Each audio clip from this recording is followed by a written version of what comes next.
My daughter didn't hand me a gift that Christmas. She handed me debt. That wasn't my signature, but it was my name, and I intended to take it back.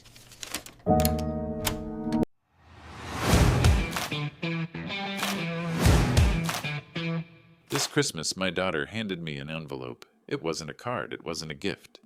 It was a letter, thick, official-looking, cream-colored, with a red stamp in the corner. Inside, a debt notice, not hers, her husband's, and my name was listed as the guarantor, just below the words, $38,400 balance due, in my own living room, right in front of the grandkids, while the ham was still warm. If this kind of betrayal shocks you too. Before we continue, please like this video, subscribe to the channel, and let us know in the comments where you're listening from. My name is Harold James Whitman. I'm 62 years old. I live in Grand Rapids, Michigan, not far from Riverside Park, where I used to take my daughter to feed ducks when she was little. I worked for 37 years at a local auto shop, Whitman & Sons, even though I never had any sons. Built it from nothing. Owned every wrench, every jack, every broken alternator in the back room. When I retired 2 years ago, I thought I'd earned some peace, some dignity, some Christmases that didn't come with obligations or surprises. But this year, my daughter, Laura, decided otherwise. It started innocent enough. The grandkids were unwrapping presents. My youngest Sam held up a Hot Wheels truck and squealed like it was gold-plated.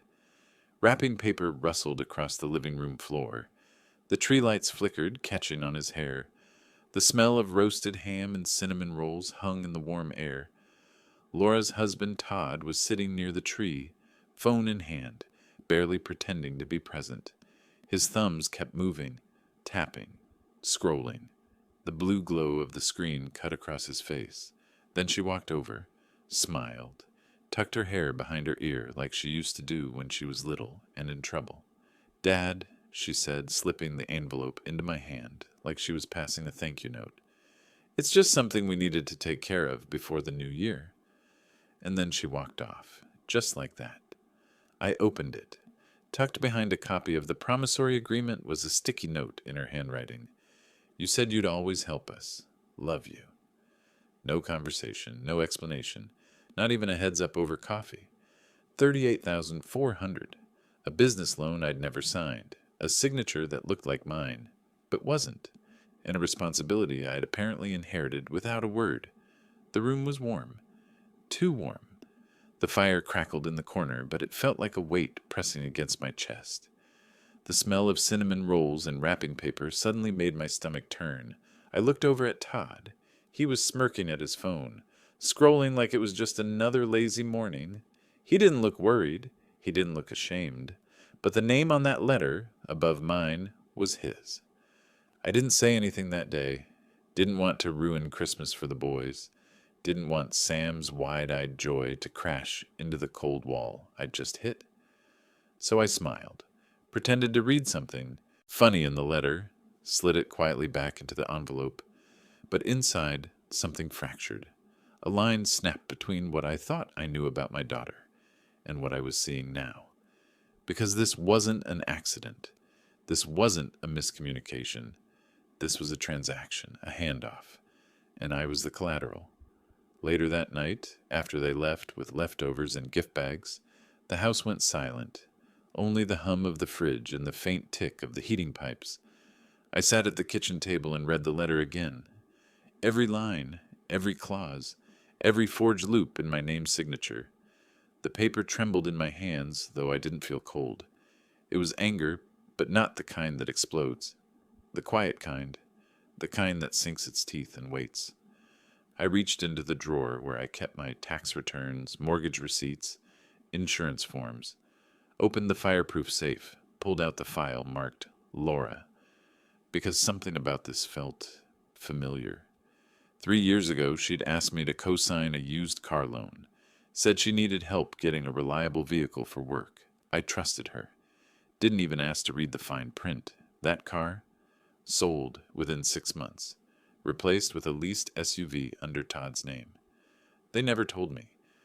The lender sent the closing statement to my house, and when I asked about it, Laura said, "Oh, sorry, we meant to update that." Her voice back then had been breezy, careless.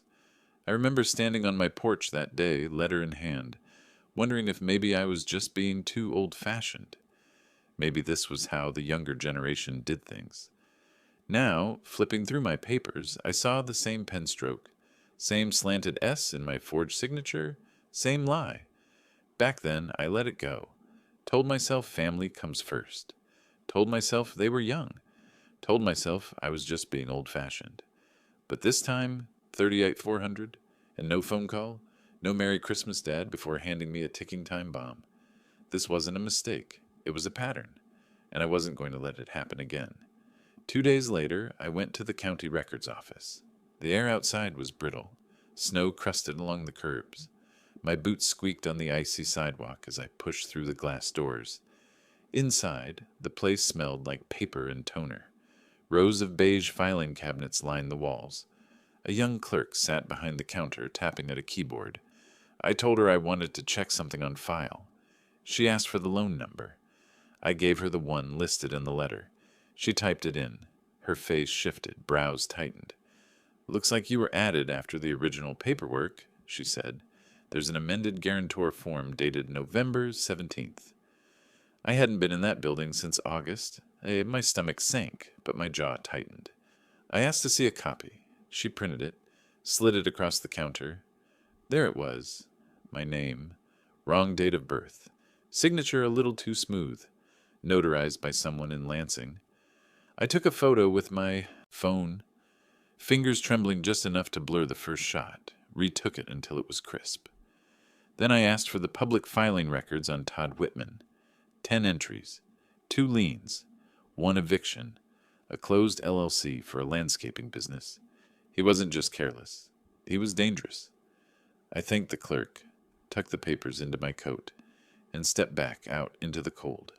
The winter wind cut across my cheeks, sharp enough to sting, but the anger kept me warm. That night, I went digging deeper. Sat at my desk with the lamp turned low, laptop glowing in the dark, pulled up the lender's website, scrolled through contact info until I found the loan originator's name, tracked down their office address. A little strip mall on the edge of town. Didn't look like much on Google Street View. Just a line of beige storefronts and cracked parking spaces. I called, pretended to be following up on documents I supposedly signed. The woman on the other end said something that stuck in my brain like a splinter. "Oh yes, Todd dropped off the forms personally. Very polite. Said his father-in-law was backing the expansion. Dropped off, in person, meaning someone saw him. The next morning I drove out to the strip mall. Cold Thursday, Michigan sky dull and low like a lid pressed over the city. The parking lot mostly empty, cracked asphalt patched with old tar. There were cameras on the building, small black domes under the awning. I took note. Pushed through the glass door. Inside, fake plants, gray carpet, the faint smell of coffee and printer ink. The receptionist looked up from her screen. I asked if I could get a security clearance review of who submitted the amended guarantor forms. She said she'd have to ask her manager. Manager came out, older guy. Looked like he'd seen 1,000 loan defaults in his time. Tie loosened, sleeves rolled. I told him straight up, my name was used without my consent. I think I've been defrauded. I just want to confirm who submitted the documents. He studied me for a long second. Something softened in his eyes. Maybe pity, maybe recognition. He nodded slowly. "Give me 2 business days," he said. "If you're telling the truth, you'll have your answer." I thanked him. Didn't push further. Didn't tell Laura. Didn't tell anyone. But I kept every text she sent me in the meantime. "Hope you're not mad about the loan. It's temporary. Todd says it's already half paid down. You always said we were family first."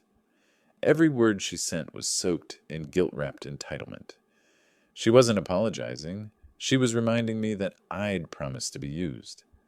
2 mornings later, the call came. The manager from the loan office. "Sir," he said, We've reviewed the footage. Your son-in-law dropped off the amended forms alone. We also have his photo ID scanned at the time. My pulse pounded in my ears. Is there any way, I asked, voice low, you can send me a copy of that scan? He said yes. 20 minutes later, a PDF hit my inbox. Todd Whitman's driver's license, time-stamped, facial recognition match, and his signature beside mine forged. I saved it, printed it, slipped it into the same envelope Laura had given me, and on top of the papers, I wrote one line in black ink. You can't give away something that was never yours. Then I sealed it, but I didn't send it just yet, because I wasn't done gathering the truth. Thanksgiving morning started cold and still, the kind of cold that settles into your knees and lingers in your bones, the kind that makes silence sound louder, like the whole world is holding its breath. I poured myself a cup of diner-style coffee from my old drip machine. No cream, no sugar, just the way I drank it back when every morning meant steel-toed boots and a punch clock at the plant. The first sip was bitter and dark, biting enough to wake the body before the sun had fully climbed. I stood at the kitchen window, mug warm between my palms, and stared out at my frost-laced lawn. 2 squirrels were chasing each other up the bare oak by the driveway, their claws scratching quick little paths through the silence. Across the street, the neighbor's plastic turkey flapped in the wind, its cheap little stakes barely holding it upright against the gusts. Everything looked brittle, like one hard step could shatter it. Inside my chest, something heavier stirred. It had been building all week, ever since I found that quit-claim deed, ever since I pieced together their plan, ever since I realized my daughter, my only daughter, had turned Thanksgiving into a stage for my public undoing. I hadn't told a soul, not the neighbors who'd wave when I wheeled out the trash, not my brother, who still called every Sunday, not the boys at the VFW who always asked if Emily was doing all right. I kept quiet, because that's what men like me do. We wait, we endure, and then, when the time is right, we move with precision. That morning, Emily called again. "Happy Thanksgiving, Dad." Her voice was bright, almost too bright, the kind of rehearsed cheer you use when you're about to ask for something. "We're bringing the stuffing and the Chardonnay. Don't forget your little surprise, okay?" "I won't," I said. She giggled, high, quick, nervous. "You sound so serious." "Just a lot on my mind." She paused, just a beat. I could almost hear her checking herself, then said, "Well, today's a big day for all of us. You'll be the star." And she hung up before I could say anything else. I stared at the phone a long moment, the dial tone buzzing softly in my ear until it cut off. Then I looked down at my hands, calloused, wrinkled, cracked in the creases, the same hands that paid for her braces, the same hands that held her handlebars steady the first time she rode a bike, the same hands that wrote checks for college textbooks, for a wedding deposit on that overpriced venue in Cincinnati, the same hands she once clutched when she was scared to cross the street. Now she wanted to use them to sign away everything. It didn't stop with the house. In the week leading up to Thanksgiving, I'd started connecting dots I hadn't seen before. At the bank, I sat down with an old friend behind the counter, Cheryl, and asked to review every cashier's check I'd written for Emily in the last 7 years. The printer hummed and spat out papers while she gave me a curious look. Tuition shortfall, $4,800. Medical emergency, $200. New tires, $900. Credit card debt when she lost her job, $3,700. I watched the numbers climb down the page like water rising in a glass. All total, $38,642. And not once, had she offered to pay a single dollar back. I gathered the receipts, highlighted each line in yellow until the stack glowed with quiet fury. I even dug out the withdrawal slip from the day I emptied my savings account to help with her surprise honeymoon. That was the year I skipped replacing the old furnace. She got Maui, I got space heaters. It wasn't just money, it was dismissal. disrespect, erasure. Emily had been whispering to relatives that I was slipping, that I couldn't keep up with the bills, that the house was falling apart, that it made sense for her and Kevin to take over. They weren't offering to help. They were preparing to replace me. I'd hear scraps of it later, from the church potluck, from a chat in the pharmacy line, from a neighbor leaning over a fence. Is Ray okay? I heard he might be moving in with his daughter. The hell I was. The day before Thanksgiving, I drove to the county records office again, just to be sure. The building smelled like dust and warm paper. My boots echoed against the linoleum as I stepped to the counter. A clerk, young guy, new face, typed the parcel number into his system, and there it was. The quitclaim deed had been flagged as pending. Kevin's firm had already submitted a soft claim to the city's property management system. All it needed now was my signature. Emily was planning to make it official at dinner. I could picture it. "Dad's so generous," she'd say. "We're grateful he's letting us take care of the house from now on." And in front of 20 people, siblings, grandkids, Kevin's smug parents, she'd present it as a done deal, like she was giving me the gift of being obsolete. That was the plan. But I had mine. I stopped at the print shop first thing Thanksgiving morning, one of those little corner stores that stay open for last-minute holiday jobs. The bell jingled as I walked in. The guy behind the counter looked half asleep, but fired up the printer when he saw the files on my thumb drive. 5 bound copies. Every receipt, every check, every loan I'd ever given. Emily. On the front, stamped in bold black ink like a county seal. Debt record, Emily Mercer, 2013 to present. I slid each packet into its own manila folder. On top of the stack, I placed certified mail receipts, the kind you can't argue with.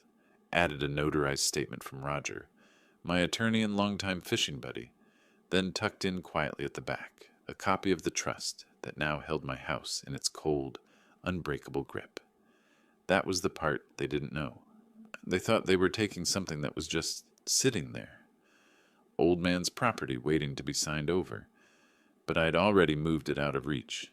Legally, permanently. By the time they arrived, my table was set. Turkey crisping in the oven, stuffing steaming in the slow cooker, my late wife's cranberry orange sauce recipe cooling in her old Pyrex dish. The one with the hairline crack that never seemed to get worse. The smell of cloves and brown sugar and roasted bird wrapped the house in warmth. Emily walked in first, wearing a beige turtleneck and too much perfume. The scent hit me before her smile did. Kevin followed, holding a bottle of wine like he'd just signed a peace treaty. His smile was polished, practiced, the smile of a man who thinks the room already belongs to him. They breezed in like royalty returning to their estate. My son Rick came next with his kids in tow, coats half-buttoned, cheeks flushed from the cold. Then Molly, my youngest, drove in from Cincinnati, balancing a pumpkin pie in one hand and rubbing her temple with the other. She'd mentioned a headache in her text. She still showed up. We all gathered. We all passed plates. We all made the small talk families make when there's history under the surface, but no one wants to touch it yet, until dessert. That's when Emily stood. "Before we dig into Dad's famous pecan pie," she said, raising her glass, "I just want to say how grateful we are." Her voice was smooth, too smooth, with that faint tremor she gets when she's performing. She smiled at Kevin. He smiled back, all teeth and ambition. And then she turned to me.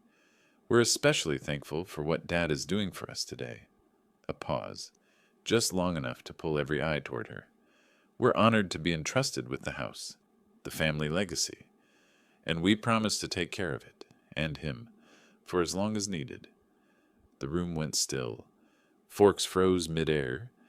Rick looked at me, puzzled and protective all at once. Molly's eyebrows shot up. She set down her fork slowly. Emily held up the manila envelope with the unsigned deed, waving it like a golden ticket she'd just won. And then I stood. No speech prepared, no anger spilling out, just calm. I reached under the table and pulled out my folder, laid it gently beside the pie, the paper whispering against the tablecloth. "I think you forgot a few pages," I said. Her smile faltered. She blinked. I opened the folder, spread the pages one by one like a dealer revealing a royal flush. Check copies, receipts, statements, the trust document, certified mail logs, each one stamped and dated. And finally, the last page, a notarized revocation of any implied gifts or property transfers. I cleared my throat, kept my voice steady, and read aloud. This property is secured within a living trust. Any attempts to alter, assume, or redistribute its ownership without trustee consent are null and void. Kevin's polished grin cracked like thin ice. Emily went pale, a hand twitching toward the envelope still in her grasp. She opened her mouth, maybe to object, maybe to plead, but nothing came out. Not a word. I looked at her, steady, quiet. "You wanted to be in charge, Emily," I said. "Now you can be in charge of explaining this to your husband's firm." For a beat, the only sound was the faint tick of the wall clock above the mantel. Then a chair creaked somewhere down the table as Rick shifted uneasily. Emily stayed frozen. Nobody moved. It was the quietest Thanksgiving I'd ever hosted. The silence after I laid down the folder wasn't just awkward. It was surgical, not a clink of glass, not a cough, not even a breath. The whole dining room felt like it had been vacuum sealed, every sound pulled out until only the weight of truth remained. Emily's face drained to the color of unbaked pie crust. That polished, camera-ready expression she always wore around Kevin's parents crumpled like wet paper. Kevin sat perfectly still, except for his jaw, which twitched like he was chewing on shame and didn't know how to swallow. Rick, my oldest boy, steady as an oak, was the first to break the stillness. "What the hell is going on?" he said, low but sharp enough to slice through the quiet. Molly just stared at Emily, her fork poised above untouched pecan pie. Her face was a mix of hurt and disbelief. I didn't answer, didn't need to. The documents on the table spoke louder than any outburst could. I had highlighted every check, every deposit, every bill I'd paid, each one color-coded, itemized, notarized. No theatrics, just math. The air felt like the second before a tornado drops from the clouds, heavy, humming, every molecule trembling but not yet moving. Emily finally found her voice. "Dad, this is insane," she said, the words tumbling out brittle and rushed. "You're misunderstanding everything." I looked her straight in the eye, steady as the granite countertop behind her. "You forged a deed." Her mouth opened and shut before sound came. "I didn't forge. Kevin just prepared it in advance, as a suggestion. You were going to—" "No." My voice stayed calm but final. "I wasn't." Her lower lip trembled. "You're blowing this out of proportion." I stepped closer, the folder still in my hand like a quiet verdict. "You told your friends I was going senile, that I couldn't manage bills, that this house was falling apart. I heard you." Her eyes widened, caught between shock and guilt. Molly's breath caught behind her napkin. Kevin cleared his throat, trying to insert himself into the wreckage. "Ray, let's be reasonable." I cut him off before he could climb on that word. "You trespassed into legal territory you had no business touching," I said, my voice steady but sharp as cut glass. "You filed a soft claim on my home. You submitted a draft quitclaim to the county as if it were harmless paperwork. You gambled I'd be too embarrassed to push back in front of family." Kevin's eyes darted from me to Emily and back. "I didn't know." "You knew." I didn't raise my voice, but the weight behind it made him flinch. "You always knew. You were counting on me being quiet." The silence that followed had gravity. Then I turned my attention to the whole table. To Rick, to Molly, to the grandkids now frozen in place, to Kevin's well-dressed parents, who suddenly looked like they wished they'd stayed home. "Every dollar I gave her, I documented," I said evenly. "Every emergency, every bailout, every temporary help that became permanent. I trusted her to pay it forward, not turn it into a dagger." Rick's jaw tightened. He leaned toward his wife and whispered something that made her eyes widen. Molly looked down, blinking fast like she was trying to hold back tears. Emily tried again to speak, but whatever words she reached for died halfway up her throat. She sank back down into her chair, slow and small, as though gravity had turned cruel. I didn't gloat. I didn't yell. I didn't throw a single insult, because this wasn't about spectacle. It was about consequences. I turned away and walked calmly into the kitchen, poured myself a fresh cup of black coffee from the pot I'd set earlier. My hands didn't even shake as I filled the mug. Behind me, I could hear the whispers begin to rise, cautious, hushed, like people talking under a church roof. A chair scraped, a glass clinked nervously. After a few minutes, Rick followed me in. His heavy steps on the linoleum sounded both angry and protective. "You all right?" he asked quietly. I nodded, eyes on the coffee swirling in my cup. "She really tried to take everything?" he asked, his voice equal parts disbelief and anger. "She tried to take the house," I said, still calm. "The one thing your mother and I built together, and she planned to do it with a round of applause." He exhaled hard, the sound of air leaving someone who wants to hit a wall, but knows he shouldn't. "Damn," he muttered. We stood there for a long beat. Two men in flannel shirts on Thanksgiving, shoulders squared against a betrayal neither of us ever imagined would come from our own blood. The coffee pot hissed quietly as it kept warm. Eventually he patted my shoulder, rough, awkward, but full of unspoken loyalty, and went back to his kids. Later that night, after everyone else had gone, even Emily and Kevin, who practically bolted out the door without dessert plates, I sat alone in the living room. The pie sat untouched. The cranberry sauce had started to dry at the edges, turning dark and sticky.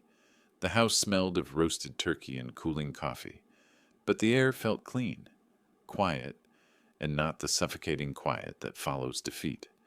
This was the kind that comes after reclaiming something stolen. I leaned back in my recliner, staring at the ceiling fan turning slow in the soft glow of a lamp.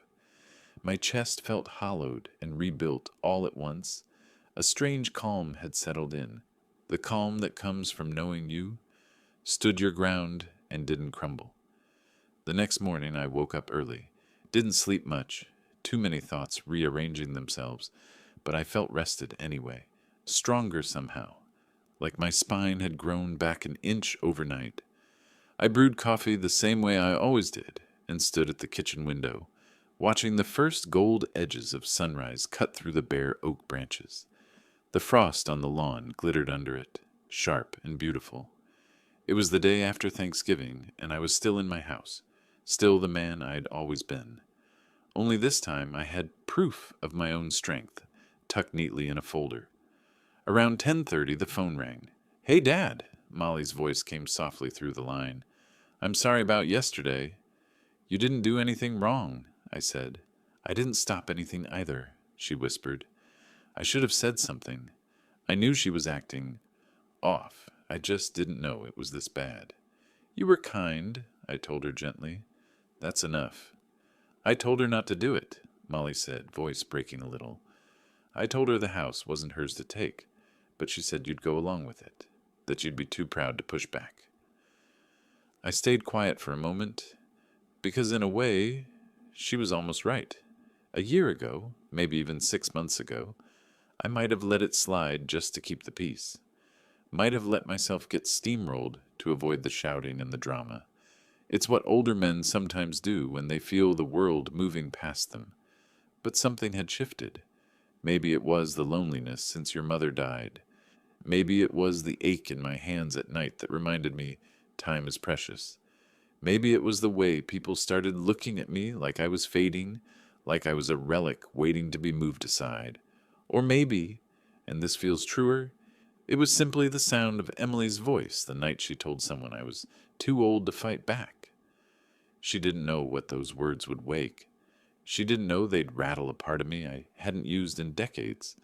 The part that built walls brick by brick. The part that fixed engines when no one else could. The part that sat beside your mother through chemo and wouldn't bend. The part that remembers. A few days later, the mail came. Among the bills and catalogs was a single white envelope, stamped with Kevin's firm's letterhead. I stood in the doorway and slid it open with a pocket knife. Inside was a typed letter, straight to the point. Legal language polished, smooth as marble. It was a formal withdrawal of the property claim. No apology, no attempt at repair. Just one cold line. This matter is considered closed. I pinned it to the fridge with an old magnet shaped like a wrench. And right underneath it, I taped a photo of Emily at 5 years old. Gap-toothed, proud, holding a paper turkey she'd colored in crayon. Her cheeks were smudged, her hair wild from recess. I didn't hate her, but I couldn't trust her anymore. And there's a difference. People think revenge is fire and fury, that it's shouting and slammed doors. But sometimes revenge is just truth laid bare. Quiet, irrefutable, permanent. I didn't raise my voice. I didn't break a plate. I just showed her the paper trail I'd kept, the math that never lies, and let silence finish the sentence. It wasn't only my house I saved that day. It was my dignity, my place in this family, my self-respect. 3 days after Thanksgiving, the air turned sharp and gray. You could smell the snow coming, that strange metallic tang, like cold steel and wet leaves meeting somewhere midair. The kind of smell that makes you pause on the porch just to breathe it in. I spent the morning doing what I've always done before the first storm. Took the storm windows down, covered the crawlspace vent with plywood, salted the walk, careful to get every step I knew would ice over. Same motions as every year. But this year, something felt different. The silence in my house wasn't the lonely kind. Not the kind that creeps up and makes you question your own worth. It was the kind that comes after a storm. Not devastation, but relief. The quiet of a man who'd stood up and didn't fall. Emily didn't call. Kevin didn't email. No apology. No explanation. No fresh schemes wrapped in fake warmth. Just silence. And in that silence, I got back something I didn't even know I'd lost. My footing. I started with the garage. It had been Emily's favorite target for modernizing. She once called it cluttered, said I should hire someone to clean it out, to update it. I pulled open the old roll-up door and let the cold air roll in. The smell hit me first. Oil, wood, a faint whisper of sawdust from projects long finished. I started small. Put the socket sets back into their original trays, matching sizes with patience. Labeled the paint cans with duct tape and a black Sharpie, marking color and date. Swept the concrete until it stopped crunching under my boots. By the time I finished, the place looked like mine again. That's when I found the shoebox. It was shoved behind a stack of expired oatmeal boxes Emily had labeled donate back when she'd helped me clean last spring. The cardboard had gone soft at the corners. Inside were my wife's old winter gloves. I froze. Still smelled faintly of lavender, the same scent she used to tuck under her pillowcases. The gloves were a little worn at the palms, soft where her hands had once worked right alongside mine. Emily always said they were dated, said I should toss them and buy something new. But she didn't know. Didn't remember the night our boiler gave out when the temperature hit single digits. How my wife stayed up holding flashlights while I rewired the fuse box with those gloves on. Her hands shaking, not from fear but from cold, and still refusing to go back inside because she didn't want me to work alone. They weren't just gloves. They were presents. They were history. And she had nearly thrown them away without asking. That, more than anything, is what stung. Not the money. Not even the legal trick. The erasure. The quiet replacement of everything I built with her idea of modern. But now, she couldn't touch it. Because it was locked. Legally. Indisputably. Mine. Roger stopped by that Tuesday with a six-pack and a grin. "She take the bait?" he asked as soon as I opened the door. I nodded. Hook, line, and deed. He chuckled, the sound warm and rough, and popped the top off a bottle with the edge of his truck keys. "Hell of a move, Ray," he said. That was precision. You didn't just block her, you buried the strategy. Wasn't about hurting her, I said quietly, taking a sip. Of course not, he replied. It was about making damn sure she couldn't hurt you again. We sat in the kitchen, two old guys surrounded by papers that now felt like armor. The radiator hissed behind us. The clock ticked softly. The air smelled faintly of salt and melting snow from our boots. I showed him the letter Kevin's firm sent, the official withdrawal. Roger read it once, snorted, and said, "They're scared. They know you've got grounds if you want to go nuclear." "I don't," I said. "You sure?" I thought about it. About suing. About filing complaints. About burning the whole bridge down just to make a point. Then I looked out the window. Snowflakes had started to drift down. Slow, lazy ones. They landed quiet on the deck railing, soft enough to erase the morning's salt lines. "No," I said finally. "She buried herself just fine." Roger nodded and didn't push. He understood the satisfaction in quiet victories. The next morning I drove out to Sugar Creek. Little road trip just because I could. Snow on the fields, barns leaning into the wind, horses turned with their backs to the weather. There's a tiny stationery shop there that still writes receipts by hand. Smells of ink and warm paper. The kind of place that hasn't changed in decades. I bought 20 blank cards. Plain cream stock. No glitter, no pre-printed flowers. Just empty space waiting for words. That night, I sat at the kitchen table under the soft yellow light and wrote to each of my grandkids. One by one. Slow. Careful. Told them stories about their mom when she was their age.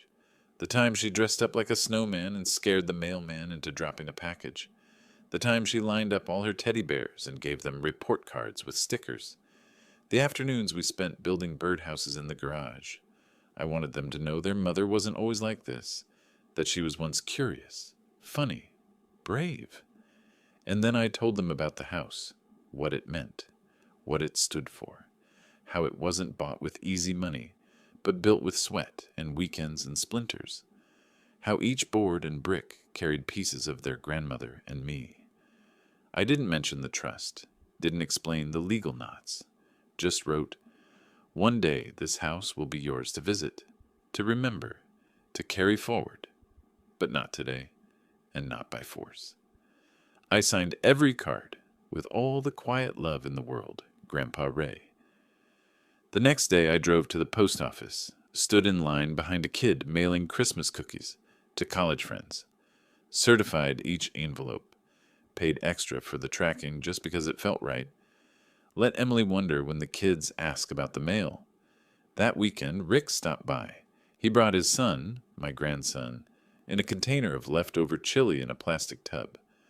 We ate in the garage, heater humming, tools lined like soldiers behind us. Rick leaned back on the workbench, eyes wandering across the pegboard filled with neatly hung wrenches and drivers. "You ever going to talk to her again?" he asked. I shrugged. "She wants to talk. She can come here. She can walk through that door, look me in the eye, and own what she did. No shortcuts. No spin." "You think she will?" I paused, thinking of Emily's proud chin, her quick tongue, the way she hated admitting defeat. "I think she might. One day. But only if life humbles her. And if it doesn't," I thought silently, "then so be it. Because some bridges burn for warmth." Rick nodded slowly. "She's scared of you now, you know." "I'm not scary." "No," he said, a faint smile tugging one corner of his mouth. "But you're not soft anymore either." That sat with me, not soft. I'd spent so many years being agreeable, letting people talk over me, thinking that staying quiet was the same thing as being kind. But silence without boundaries isn't kindness. It's surrender. And I was done surrendering. The Monday after, Kevin's Lexus passed me on the highway. He didn't wave, didn't honk, just stared straight ahead, jaw tight, knuckles white on the wheel. That told me everything I needed to know. He knew he'd lost, knew I'd outmaneuvered him without a single raised voice. And I could live with that. Hell, I could thrive with that. Because justice doesn't always arrive in fireworks. Sometimes it comes in manila folders, notarized signatures, and the quiet crumble of a lie too fragile to survive daylight. Sometimes it tastes like bitter pie, cold coffee, and freedom. By the time the snow finally stuck, the house was quiet again. Really quiet. No fake gratitude. No scheming phone calls. No half-hearted checking in. Just me. A fresh fire in the hearth, and the steady hum of a furnace that still worked because I paid for it myself. I didn't hear from Emily for almost 2 months after Thanksgiving. Not a word, not a text, not a card tucked inside a recycled envelope the way she used to when she wanted to soften the blow of bad news. December came and went. The tree stayed in its box that year. Didn't feel right pulling out ornaments when the people who once made them meaningful had turned hollow. Still, I wasn't angry. Something colder had taken its place. Something quieter. Not spite, just distance. A distance that was clean like new snow over an old mess. On Christmas morning, I woke before dawn and drove downtown. The sky was heavy and pale. The roads were slick but empty, the city still asleep under a hush of winter. I parked outside the shelter and joined the volunteers inside. We served trays of turkey slices and ladled mashed potatoes onto paper plates. I shook hands with men who'd lost everything and still managed to say Merry Christmas with tired smiles. Their quiet dignity filled the room in a way that broke me open and put me back together all at once. That night, I came home to my own warm house, ate reheated stuffing over the sink, drank a lukewarm beer while watching the amber glow of streetlights catching the snow. No gifts, no visitors, no manipulation. It was the calmest Christmas I'd had in years. January arrived with brittle cold. One morning, a plain white envelope slid through my mail slot. No return address, but I recognized the handwriting immediately. It was Emily's. Inside was a single card, blank except for one short sentence. I'm sorry if I went too far. That was it. Not, I'm sorry I tried to steal your house. Not I lied, not I betrayed your trust. Just if. A hedge.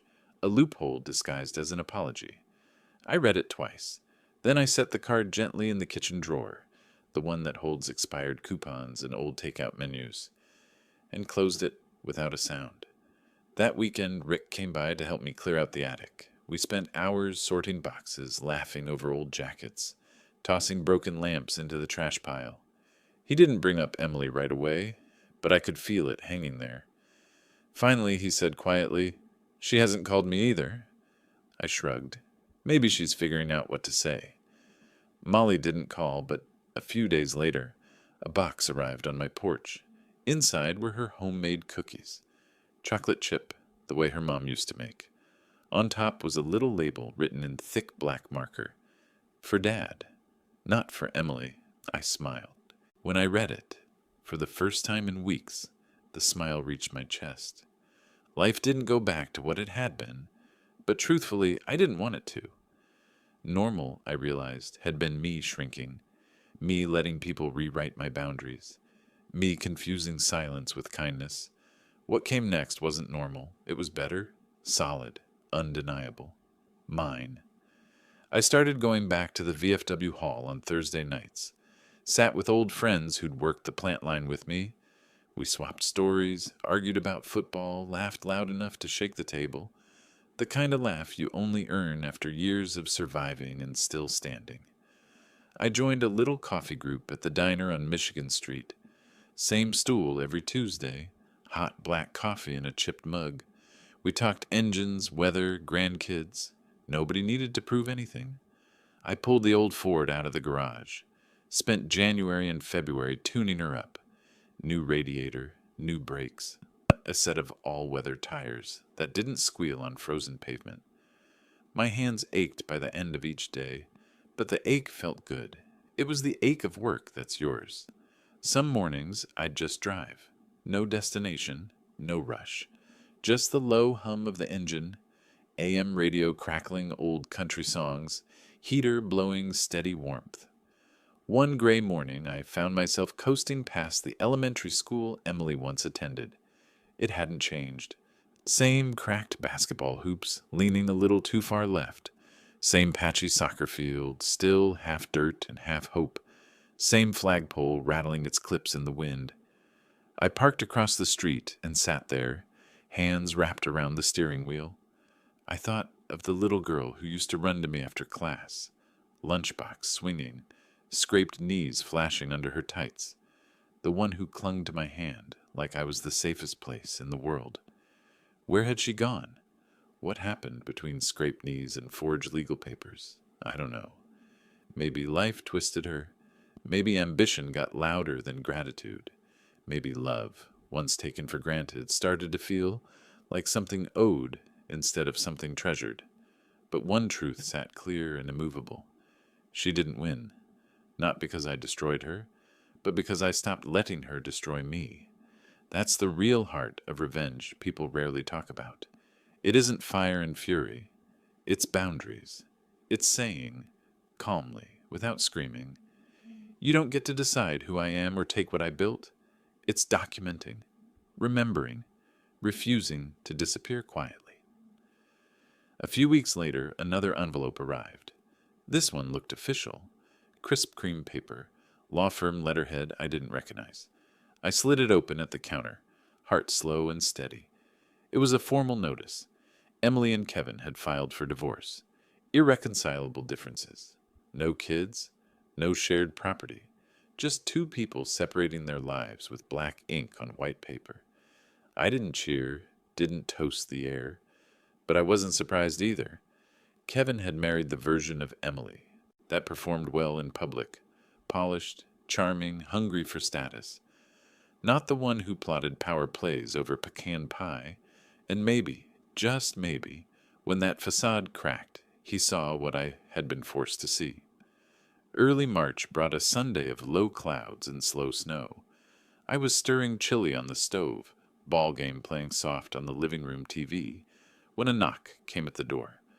I opened it, and there she was. Emily.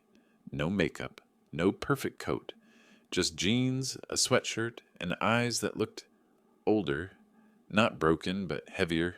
She held something in her hands, a shoebox. I didn't invite her in, just stood there waiting. She didn't say hello, didn't smile, simply extended the box. These were Mom's, she said quietly. I found them in my garage, figured they belonged here. I took it, lifted the lid.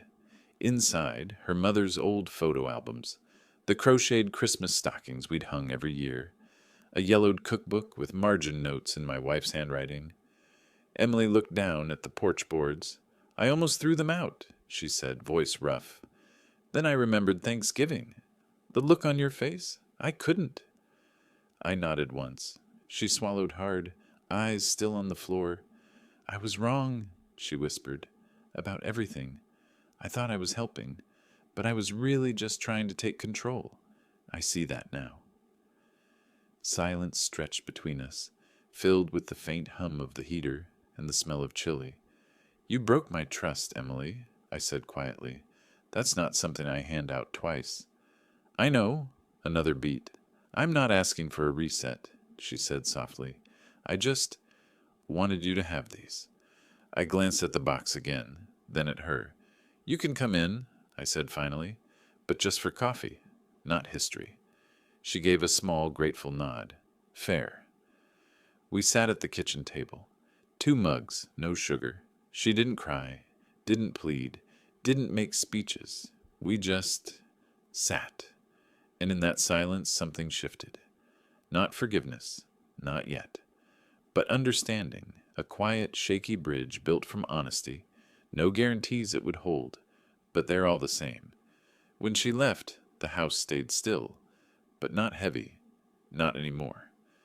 That night, I put the photo albums back on the living room shelf where they'd always belonged, hung the stockings in the hall closet, slid the cookbook into its old spot on the kitchen counter. Then I grabbed my keys, drove out past the city lights, over the old railroad bridge, into the open country roads that don't ask questions. The sky was low and gray, flurries dancing across the windshield. The heater hummed soft and sure.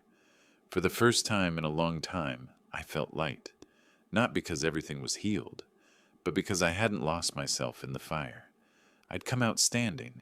And if this story struck a chord, hit like, subscribe, and tell me what you think in the comments.